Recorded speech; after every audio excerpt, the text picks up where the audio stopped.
اچھا، اب کیا اصل میں کیا ماجرا ہوا یا کیا صورتحال تھی، کیا سچویشن وہاں پر ہوئی، وہ ظاہر ہے وہ بلال سعید یا ان کی ٹیم یا کوئی اور وہاں پہ بتا سکتا ہے، لیکن اس وقت جو ہمارے پاس اطلاعات ہیں وہ یہی اطلاعات ہیں۔ اچھا ویسے شعیب، اس طرح کی چیزیں کبھی ہمیں بھی فیس کرنی پڑ جاتی ہیں، ویسے اوور آل آپ دیکھتے ہیں کیونکہ آپ کبھی بھی جاتے ہیں یونیورسٹیز میں، جب آپ بات کرنے کی کوشش کر رہے ہوتے ہیں تو وہاں پر ینگسٹرز کی کچھ ایسی ہی حرکتیں ہوتی ہیں ان کو لگتا ہے کہ شاید وہ ایک لائٹر سائڈ پہ کر رہے ہیں، شغل اگر وہ شغل نہیں ہوتا، وہ بدتمیزی ہوتی ہے، وہ ہراسمنٹ بھی ہو سکتا ہے، وہ بدتمیزی، ہراسمنٹ بدتمیزی ہوتی ہے، اور اس کا خیال کرنا چاہیے سب کو۔ اور کوئی چھوٹے بچے نہیں ہیں شعیب، ایسا نہیں ہے کہ اچھا ٹھیک ہے اسکول کے بچے جی پرائمری بچے تو ایسا کرتے بھی نہیں، وہ کرتے بھی نہیں ہیں، ایگزیکٹلی وہی بات کر رہی ہوں کہ اگر بچے بھی کرتے ہیں، آپ کہتے ہیں بچہ ہے چلو ابھی سیکھ جائے گا، سکھانے کی ضرورت ہے، لیکن اتنے بڑے بڑے لڑکے اتنی بدتمیزی کر رہے ہوتے ہیں کہ فیمیل اسٹوڈنٹس اکثر آ کے کہہ رہی ہوتی ہے کہ یہ کیا کر رہے ہیں، ان کو منع کریں۔ میل انکمفرٹیبل ہو جاتے ہیں۔ اینیویز بریک کی طرف جائیں گے، بریک سے واپس آئیں گے، ساتھ رہیے۔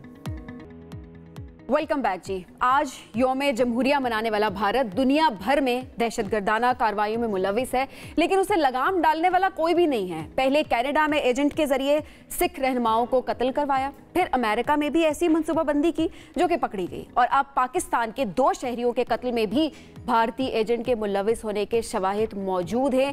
ناقابل تردید ثبوت سامنے آ چکے ہیں۔ سیالکوٹ میں شاہد لطیف اور راولہ کوٹ میں محمد ریاض کو قتل کیا گیا۔ قتل میں بھارتی شہری اشوک کمار اور یوگیش کمار براہ راست ملوث نکلے۔ سیکیورٹی اداروں نے ٹارگٹ کلرز اور سہولت کاروں کو گرفتار کر لیا ہے۔ تو ظاہر ہے یہ پہلی بار نہیں ہوا کہ بھارت اس طریقے سے پاکستان میں جس طرح کی کارروائیاں ہوتی ہیں، جس طرح سے خطے کو نقصان پہنچانے کی کوشش بھارت کرتا ہے، وہ پاکستان بہت دفعہ چیزیں سامنے لا چکا ہے۔ اس پر مزید بات کریں گے، ہمیں دفاعی تجزیہ کار محمد علی صاحب نے جوائن کیا۔ علی صاحب بہت شکریہ۔ علی صاحب اگر ہم دیکھیں ماضی میں بھی ایسے کئی واقعات ہوئے جس میں کلبھوشن کا کیس سب سے اہم ہے، سزا بھی سنائی گئی لیکن ذرا اس پر بھی عمل درآمد نہیں ہوا۔ تو میں 2 چیزیں آپ سے جاننا چاہوں گا، ایک یہ کہ کیا یہ معاملہ ہے کہ ہم نے سزا پر عمل درآمد نہیں کروایا، ہم کرا نہیں پائے، اس لیے بھارت کو بے لگام رکھا گیا، بے لگام ہے اور وہ اور کوششیں کرتا ہے۔ ابھی جب کل کا واقعہ جس پہ سبین نے ڈیٹیل سے بتایا بھی کہ بھارتی ایجنٹس جس طرح سے وہ یہاں پر کارروائیاں کر رہے ہیں، پاکستانی معصوم شہریوں کو قتل کر رہے ہیں، کیا کرنا چاہیے؟ بہت شکریہ جی۔ دیکھیے میں 3 پہلو اس کے جو ہے مختصراً بیان کرنا چاہوں گا۔ ایک تو جس طرح آپ نے بتایا کہ یوم جمہوریہ بھارت منا رہا ہے، اور اس سے چند دن قبل آپ نے دیکھا کہ بابری مسجد کی جگہ پہ انہوں نے اپنا سب سے بڑا جو مندر ہے اس کا افتتاح کیا گیا، اور 500 سال تقریباً جو پرانی بابری مسجد تھی اس کو شہید کر کے یہاں پہ بنایا گیا، اور بہت زیادہ سیلیبریشن بھی اس پہ کی گئی۔ اچھا، تیسرا پہلو یہ ہے جو خاص معاملہ جس کا کل فورن سیکرٹری صاحب نے اپنی پریس کانفرنس میں تمام ثبوتوں کے ساتھ اعلان کیا۔ دیکھیے اس میں ایک مثبت پہلو یہ ہے کہ اب پاکستان اور کشمیری جو ہیں، جو 75 سال سے بھارت کی حوالے سے پوری دنیا کو بتاتے رہے ہیں، ابھی انہی تشویش اور کنسرنز کا اظہار عالمی برادری اور بڑی طاقتیں بھی کر رہی ہیں۔ جس طرح سمین نے بھی ابھی ذکر کیا کہ آپ دیکھیں کینیڈا ہو یا امریکہ ہو، ان کو بھی اب اسی قسم کے خدشات اور تشویش بھارت سے وابستہ ہیں جو کہ پاکستان کرتا رہا ہے۔ آپ جانتے ہیں کہ آج بھارت نے امریکی صدر بائیڈن کو مہمان خصوصی کے طور پہ انوائٹ کیا تھا، لیکن انہوں نے آنے سے معذرت ظاہر کی ہے۔ تو یہ اس بات کا ثبوت ہے کہ بتدریج جو عالمی طاقتیں ہیں وہ بھارت کی حقیقت کو بہتر انداز میں سمجھ رہی ہیں، اور زیادہ حقیقت پسندانہ انداز میں اس کی سوچ اور اس کے طرز عمل کو دیکھ رہی ہیں۔ خاص طور پہ جو اس کی یہ پالیسی ہے کہ اپنی انٹیلیجنس ایجنسی کے ذریعے سے دیگر ممالک میں جا کے سیاسی مخالفین کی جو ٹارگٹ کلنگ ہے، چاہے وہ پاکستان ہو، چاہے برطانیہ ہو، چاہے کینیڈا ہو، چاہے امریکہ ہو، تو اب اس کے شر سے پوری دنیا جو ہے وہ محفوظ نہیں ہے، اور بتدریج بھارت عالمی امن کے لیے ایک بڑھتا ہوا خطرہ بن چکا ہے۔ علی صاحب، لیکن یہیں پر یہ سوال بھی اٹھتا ہے کہ ان ایجنٹس کو پاکستان میں مقامی لوگوں تک رسائی اتنی آسانی سے کیسے مل جاتی ہے؟ سوشل میڈیا کے ذریعے اپروچ کیا گیا، 2 شہریوں کے قتل کی منصوبہ بندی کی گئی، کس طرح سے یہ پلاننگ اتنی آسانی سے ہو پائے؟ پہنچ کیسے گئے؟ اہم سوال ہے آپ کا۔ دیکھیں مختصراً میں اس کو ریلیٹ کروں گا، ابھی حال ہی میں جس طرح کینیڈا اور امریکہ میں بھی ہوا، اور آپ جانتی ہیں کہ وہاں کی بھی جو انٹیلیجنس ایجنسیز ہیں انہوں نے بدقسمتی سے جو ٹارگٹ تھے ان را کے حملوں کے، ان کو وارن کیا تھا کہ بھارتی انٹیلیجنس ایجنسی آپ کو نقصان پہنچانے کی کوشش کر رہی ہے۔ پاکستان میں بھی تقریباً بالکل وہی صورتحال ہے کہ اس نیٹ ورک کے 4 لیولز ہیں. ایک یہ ہے کہ را کی جانب سے بھارت سے انسٹرکشن آتی ہے, آئیڈینٹیفائی کیا جاتا ہے کہ جناب اس ٹارگٹ کو آپ نے ایلیمینیٹ کرنا ہے. اس کے لیے پھر ان کا جو لوکل ایجنٹ ہوتا ہے یا بھارتی نیشنل ہوتا ہے وہ ریکروٹمنٹ کا کام کرتا ہے اور لوکل کسی کلر کو وہ انگیج کرتے ہیں, پیسے دیتے ہیں اور ہتھیار اور ان کو ٹارگٹ کی نشاندہی کرتے ہیں, اور پھر ان کے ذریعے سے جو ایکچوئل کلر ہے جو کہ تیسرا لیول ہے وہ جا کے فزیکلی وہ اسیسینیشن کی کوشش کرتا ہے. تو یہ جو میتھڈ ہے, یہ جو حکمت عملی ہے, یہ بالکل تقریباً وہی ہے جس کا سامنا اور جس کا ادراک امریکی اور کینیڈین انٹیلیجنس ایجنسی نے بھی کیا. میں یہ سمجھتا ہوں کہ آنے والے وقتوں میں خوش آئند ڈیولپمنٹ سمجھتا ہوں کہ ان حقائق کے سامنے آنے کے بعد پاکستان, برطانیہ, امریکہ, کینیڈا کے درمیان انٹیلیجنس شیئرنگ بھی ہوگی, اور بھارت کے حوالے سے جو پالیسی ہے اس میں بھی ایک حقیقت پسندانہ. اور کیا یہ آسان رہے گا پاکستان کے لیے, کینیڈا کے لیے, امریکہ کے لیے کہ بھارت کو ٹیررسٹ اسٹیٹ ڈکلیئر کروانے کے سٹیپس لیے جائیں؟ کیونکہ یہ صرف ٹارگٹ کلنگ تو نہیں ہے, تو ٹیررزم ہے جو کہ ہو رہا ہے خطے میں بھی اور دنیا بھر میں بھارت کر رہا ہے, ملوث ہے. اور اس میں ایک چیز اور بھی میں ضرور چاہوں گا آپ کامنٹ کریں اس میں, کہ جب بھی پاکستان کسی معاملے میں پیش رفت لے کر آتا ہے, جیسے کلبھوشن کا معاملہ تھا, تو Bharat international court of justice چلا جاتا ہے, پھر ظاہر ہے پاکستان کو رکنا پڑ جاتا ہے. اب اتنے ثبوت کے باوجود بھی اس معاملے کو آگے ہم کیوں بڑھا نہیں پاتے؟ دیکھیں, میں نے جس طرح شروع میں کہا کہ 75 سال سے پاکستانی اور کشمیری اور جو بھارتی مسلمان ہیں وہ تو بھارت کی ظلم و ستم اور نفرت کا نشانہ بنتے رہے. بالکل. لیکن آپ یہ بھی جانتے ہیں کہ اس خطے کا کوئی ملک پاکستان سمیت ایسا نہیں ہے کوئی ہمسایہ ملک جو کہ بھارت کی دہشت گردی سے محفوظ ہو, چاہے چین ہو, چاہے سری لنکا ہو, چاہے بنگلہ دیش ہو, چاہے نیپال ہو, چاہے افغانستان ہو, چاہے پاکستان ہو.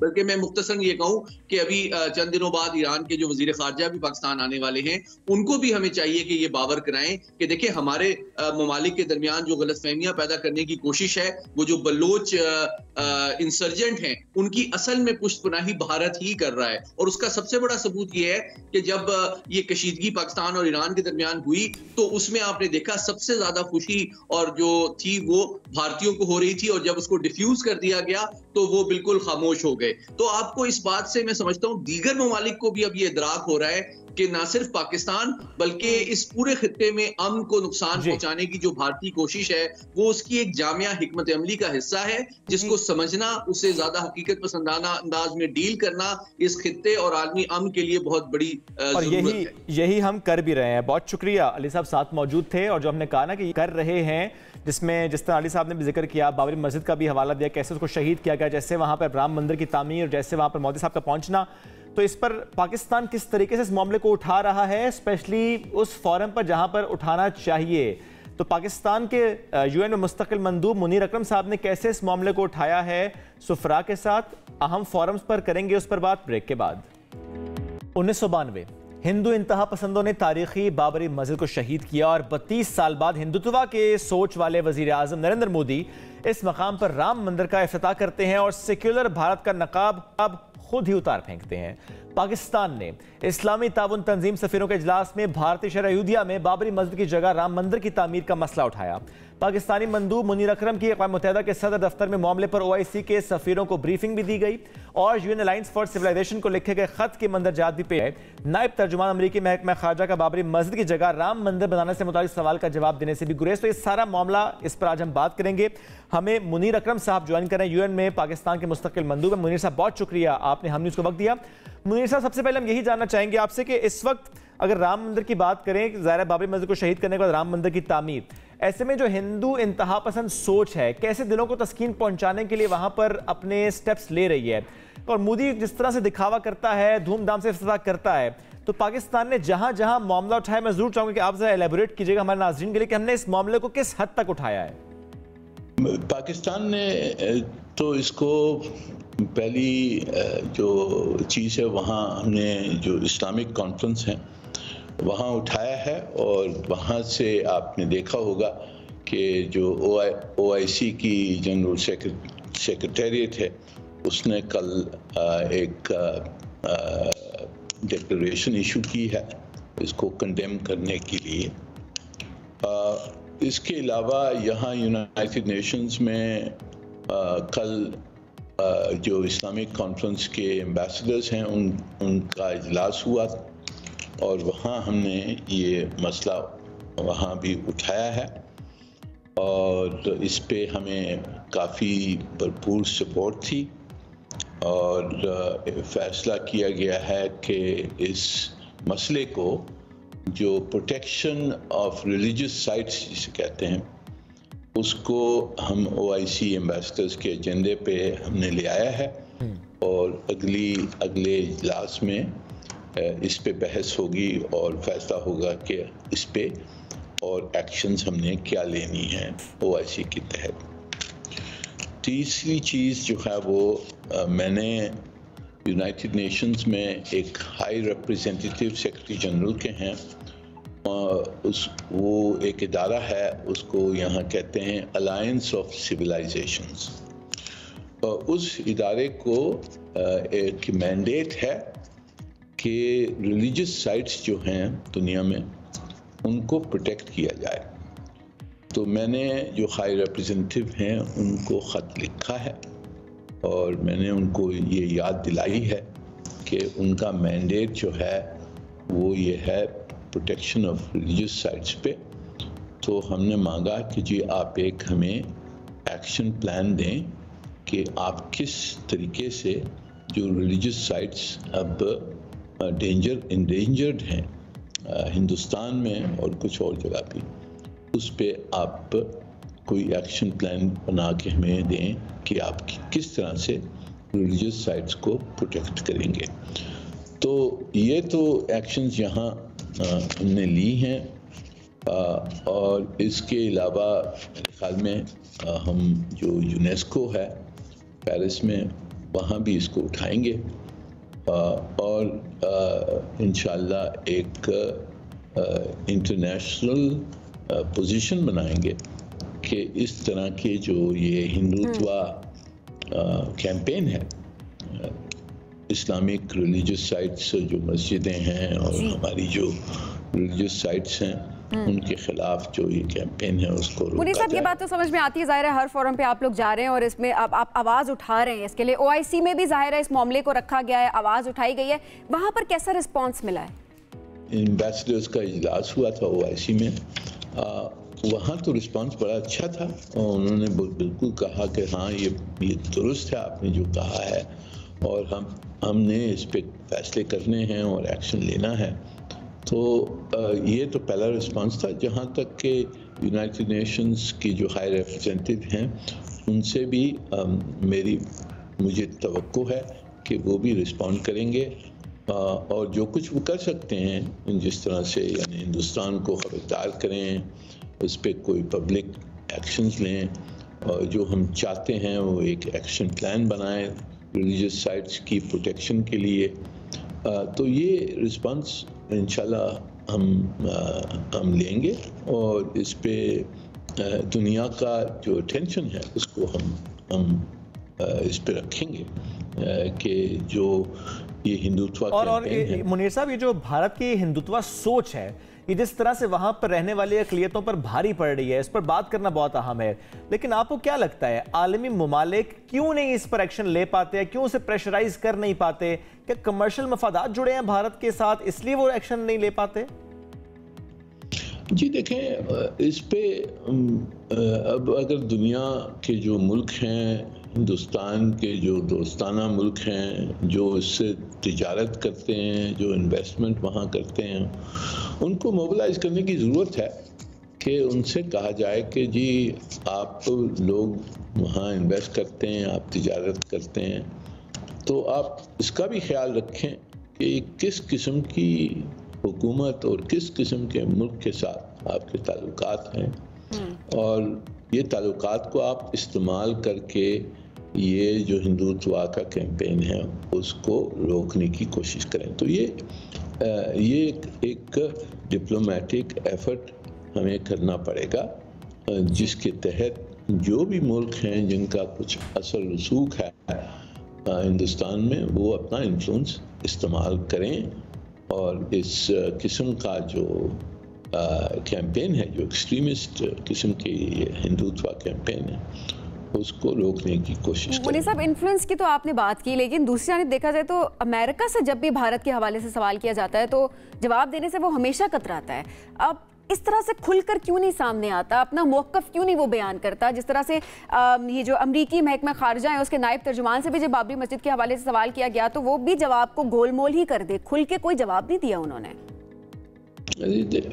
امریکہ آپ جیسے جانتے ہیں امریکہ اپنے آپ کو سمجھتا ہے کہ ریلیجیس فریڈم کو پروموٹ لوگوں کو ٹوکتا ہے کہ جی آپ نہیں کر رہے ہیں، فلانا نہیں کر رہے ہیں، وہ نہیں کر رہے ہیں. تو اس میں بھی ان کو ہم نے پوچھنا چاہیے کہ جی اس معاملے میں جو یہ ہندوتوا کیمپین ہے اسلامک سائٹس کے خلاف جو مسلمانوں کے خلاف ہے تو آپ اس پہ کیا کر رہے ہیں؟ اس پہ آپ صحیح کہتے ہیں کہ وہ ہچکاتے ہیں جب بھی کچھ سوال ہندوستان کے بارے میں ہو اور ہندوستان کی جو غلطیاں ہیں اس پہ وہ زیادہ توجہ نہیں دینا چاہتے ہیں، اس کو پروجیکٹ نہیں کرنا چاہتے ہیں کیونکہ ہندوستان ان کا اسٹریٹجک پارٹنر ہے.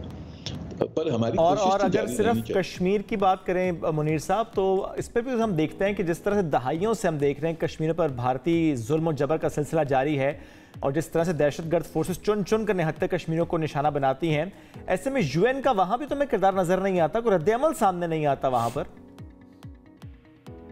یہ دیکھیں یو این جہاں تک کہ یو این جو سیکرٹری جنرل ہے اور جو سیکرٹیریٹ ہے جو یو این آفیشلز ہیں جہاں تک کہ ان کا اختیار ہے تو انہوں نے تو ہماری حمایت کی ہے اور کشمیر کے قصے کے اوپر جو پوزیشن لی ہے یونائٹڈ نیشنز نے سیکرٹری جنرل نے وہ بالکل درست ہے اور صحیح ہے اور ہماری پوزیشن سے الائنڈ ہے. سیکرٹری جنرل صاحب نے جیسے آپ کو یاد ہوگا انہوں نے کہا ہے کہ کشمیر کا مسئلہ حل ہونا چاہیے in accordance with the UN Charter, with the UN resolutions and bilateral agreements. تو یہ ہماری بھی پوزیشن یہی ہے اور یہی ہم چاہتے ہیں کہ اقوام متحدہ یہی پوزیشن پہ قائم رہے. جو 2 رپورٹس ایشو کیے ہیں high commissioner for human rights نے کشمیر کے اوپر وہ 2 رپورٹس بھی پوری لسٹیں دیتی ہیں کہ کس قسم کی ہیومن رائٹس کی خلاف ورزی ہو رہی ہے آکیوپائڈ کشمیر میں. تیسری چیز کہ کوئی 20 اسپیشل مینڈیٹ ہولڈرز جسے کہتے ہیں اسپیشل راپورٹرز ہیں ہیومن رائٹس کے اوپر various aspects of human rights کے اوپر فریڈم آف ایسوسیشن ریلیجن وغیرہ ایکسٹرا جوڈیشل کلنگز ان سب پہ اسپیشل راپورٹرز ہیں ہیومن رائٹس کاؤنسل کے. 20 ان میں سے 20 اسپیشل راپورٹرز نے انڈیویجولی اور جوائنٹلی یہ اعتراض کیا ہے کہ جی ہیومن رائٹس وائلیشنز جو کشمیر میں ہو رہی ہیں اس کی خلاف ورزی کے لیے ہم نے ایکشن لینا ہے. انہوں نے ہندوستان کو اپروچ کیا ہے کہ جی ہمیں ایکسیس دی جائے کہ ہم آکیوپائڈ کشمیر میں جا سکیں اور دیکھ سکیں کہ وہاں ہیومن رائٹس کی سچویشن کیا ہے، جو رپورٹس ہیں خلاف ہیومن رائٹس کی جو خلاف ورزی کے اس کو ہم ویریفائی کرنا چاہتے ہیں. اور منیر صاحب اب سچویشن کی آپ بات کریں سچویشن تو پھر یہ بھی ہمارے سامنے ہے کہ کس طرح سے بھارت راتوں رات کشمیر کی خصوصی حیثیت کا قانون ختم کر دیتا ہے. بھارتی سپریم کورٹ نے بھی آرٹیکل 370 کے قانون کے خاتمے کو درست قرار دیتے ہوئے مودی کے اقدام پر بھی مہر لگا دی ہے ایک طرح سے. تو یہ سب کرنے کی طاقت کہاں سے مل رہی ہے کیونکہ یہ بہت بڑے ڈیسیجنز ہیں. تو ایسے میں یو این کا کردار کو آپ کس طرح سے دیکھتے ہیں؟ کیا یو این یہاں پر آپ کو ویک نظر نہیں آتی؟ دیکھیں جیسے میں نے آپ سے ذکر کیا ہے یونائٹڈ نیشنز ایکشن 2 لیول پہ ہوتی ہے. ایک تو سیکرٹری جنرل اور سیکرٹیریٹ کے لیول پہ ہوتی ہے اور جو ان کے جو آفیشلز ہیں جو ان کی میکنزمز ہیں ان پہ انہوں نے تو اپنی پوزیشن واضح کر دی ہے اور بہت صحیح پوزیشن. جہاں تک کہ ایکشن لینا ہے اب ایکشن جو ہوتی ہے انفورسمنٹ ایکشن اگر لینی ہوتی ہے انٹرونشن کرنی ہوتی ہے تو یہ سلامتی کاؤنسل کر سکتی ہے یا دوسری لیول پر ہیومن رائٹس کی ایشوز کے اوپر جو ہیومن رائٹس کاؤنسل ہے وہ کر سکتی ہے. وہاں